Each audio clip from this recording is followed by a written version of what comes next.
Ed Wood is one of my ultimate favorite films in the whole wide world, something I oddly enough share with a great number of people.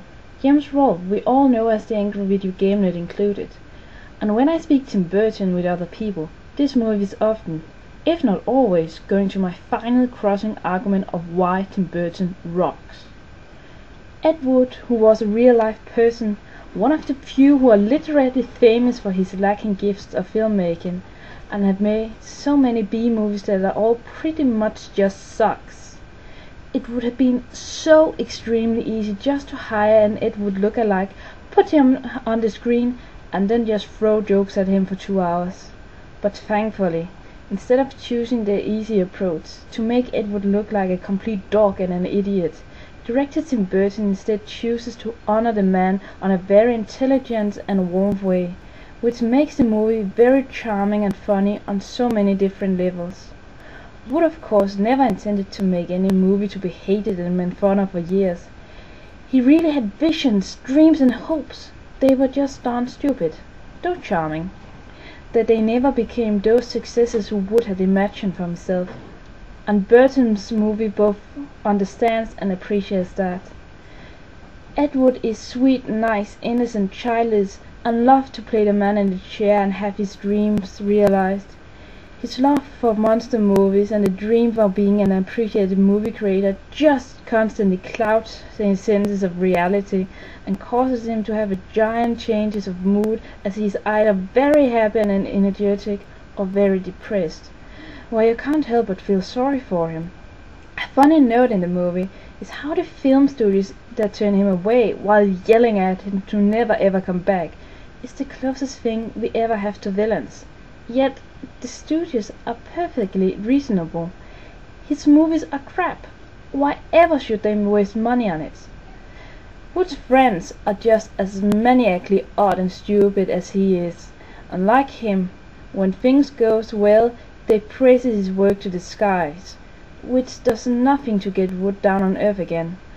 Also, these people have far-fetched dreams of glory by being an actor in those amazing movies that is destined for greatness.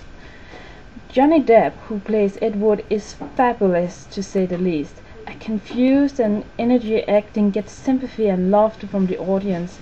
He gets absolutely wonderful support from the people like Bill Murray and Sarah Jessica Parker, whom I normally don't like that much, but she's just brilliant here. Absolutely not to forget Martin Landau, who won an extremely well-deserved Oscar for the part of playing Ed Wood's good friend and the old legendary Dracula actor Bela Lugosi. Lugosi's character is tragic. He is the fallen legend who no one wants to hire or even look at, and is therefore just wilting away. All he wants to do is to get a taste of his former glory. That he deeply regrets past choices is shown, and in an example in a scene when he's standing for a movie shoot which Wood is doing in the middle of a freezing lake in the middle of the night, and he just suddenly feels the need to tell that he turned the job of Frankenstein down, and he regrets it bitterly. The man who did get the job, Boris Karloff, became very famous for the part afterwards, and he became a great horror legend. Bela Lugosi always standing in second to Boris Karloff, and while Karloff's career never went down again, Lugosi found himself in shattered marriage, money guilt above his head, and became a drug addict to get the pain away. What the Lugosi character also stands for is Wood's dreams. Wood was a huge fan of Bela Lugosi throughout his childhood, and to be friends with him is for Wood a dream coming true, and the other way around. Wood presents a hopeful Lugosi to get back on track, and Lugosi is just too desperate to notice how incompetent Ed Wood actually is. Another extremely well-deserved Oscar went to the makeup artist Rick Baker, who made Martin Landau look so much like Bela Lugosi, despite he normally doesn't look anything alike at all. The movie is shot most beautifully in black and white, and each frame is a joy to watch. Burton's strength in art direction is constantly present, especially in Wood's cheap horror sets, where Burton really have just indulged himself. Yet, The art in the movie is never dominant and never steals away from the story or the characters, which normally quickly become Burton's weak point in other movies.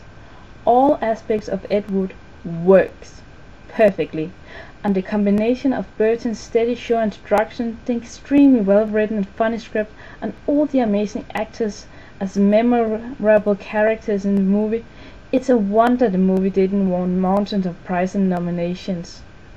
Ed Wood and Tim Burton rocks. Everyone should go watch this movie, I just tell ya.